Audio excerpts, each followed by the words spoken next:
So there was a time when the board practically lived in your home for a while as we organized our activities, wasn't there? Well, luckily not for too long, but we did stuff the envelopes for a review course for CFA candidates at my home because there were too many envelopes for me to do it alone, and the board then also had dinner. I cooked dinner for the board.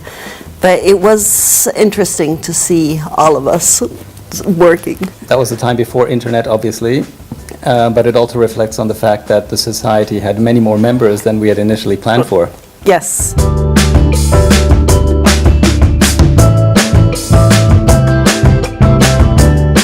We were lucky to start off with 98 founding members from across the country with a sound financial position thanks to 20 founding sponsors.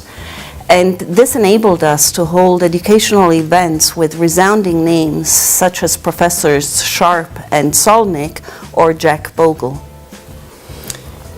Given the tremendous amount of financial excellence, professional excellence here in Switzerland, it's a source of, it is only fitting, and it's a sort of source of great satisfaction that one of the very first societies outside of North America to be directly affiliated with what was then called AIMR should have been set up in Switzerland. It was actually very touch and go. I was invited to Charlottesville to attend the board meeting of the Board of Governors and asked to sit outside of the room for what seemed the longest time before somebody finally came out and asked me to come inside, and they said, "Congratulations, you can set up the Swiss Society."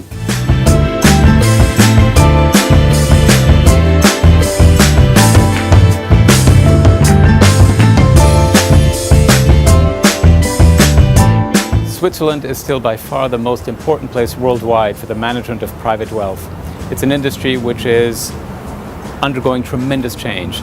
The CFA community here has an important role to play to ensure that Switzerland maintains its preeminence in this domain.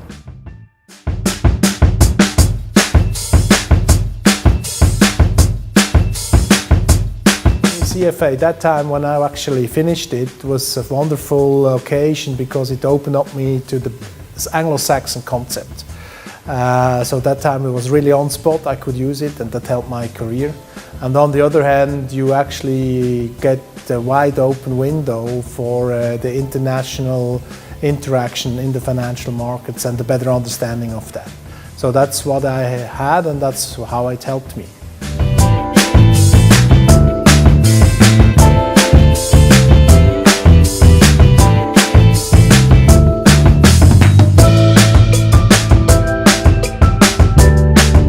Trained physicist, so when I went to university or ETH, I didn't learn a lot about investment or economics. So it really helped me to get this basic set of knowledge, basic body of knowledge that I didn't learn at university. Mm-hmm. So basic understanding for the concepts and language. So it's more than basic. You have a broad understanding of all the tools, all the models, and all the investment instruments that are out there. So you don't have to know everything by heart, but you know what tools are out there. The CFA curriculum and CFA charter role actually kick-started my career 15 years ago as an equity analyst. It was the first time to have really a practitioner's education, and it helped me all the way. It gave access to content, to continued learning, and to a network of people. And when I turn the perspective around, I think for Switzerland it's an essential to have an organization on board which sets international standards and which actually makes it for international players easier to make business in the financial world in Switzerland. In the aftermath of the financial crisis, deregulating global markets became a global megatrend. This had a particular impact on Switzerland, given its traditional low-touch approach towards regulation. But what should be the purpose of regulation? Can there be smart rules which effectively protect the market's integrity? As CFA charter holders, we do not believe in check-the-box compliance exercises.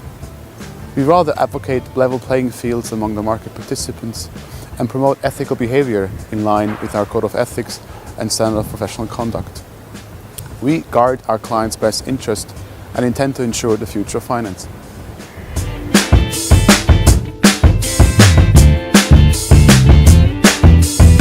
Well, apart from the enormous body of knowledge that we all had to acquire before we could have our charter, I think what the CFA Switzerland has brought to me is an ability and an opportunity to keep up with all the changes in best practice in investing.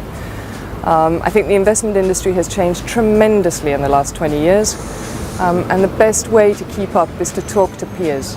And talking to peers works best through CFA Society Switzerland.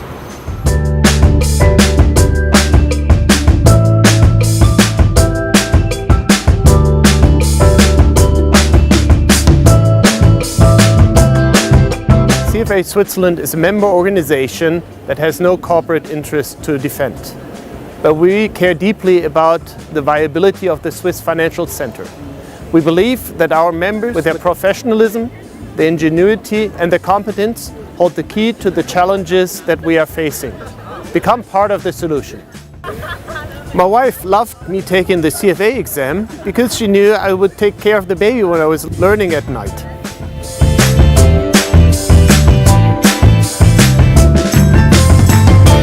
Actually a very technical person. I used to work in the computer science industry before. Before coming to the finance sector, my financial knowledge was scarce. Well, learning by doing from my daily job, that was not enough for me. So I was looking for an education program. For that, I chose the CFA program because I consider the CFA program as a systematic and professional program which covers major aspects in finance, in particular financial investment. For me, my personal goal is to become a person who is having skills in both technology and finance. For my previous academic career, I hold a PhD in economics. A few years ago, I decided to start with a CFA program. Of course, with a family, you can imagine it's hard to find time, and besides all the working hours I have to do. But nevertheless, the program, the curriculum, it's very exciting, with a lot of illustrative examples. And so far I also benefited a lot from the networks, from the people I met, and also from the research the CFA provides.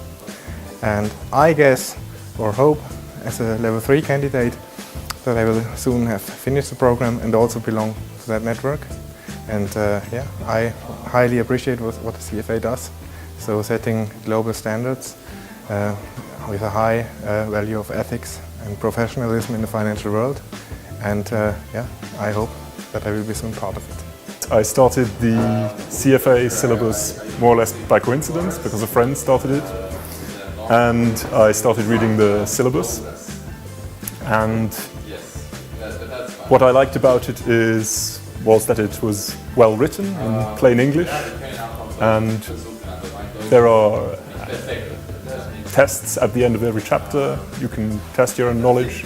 And I quickly got the feeling that this is something that I could do even though I have a different background. And the more you know about a subject, the more interesting it gets. So that's what happened to me. So I did all 3 levels, I passed them, and now I do both. I work in finance and I teach medieval history. My hope is that this will continue into the future. The Swiss Financial Center is reinventing itself. Old truths are being questioned and new solutions are only now beginning to take shape.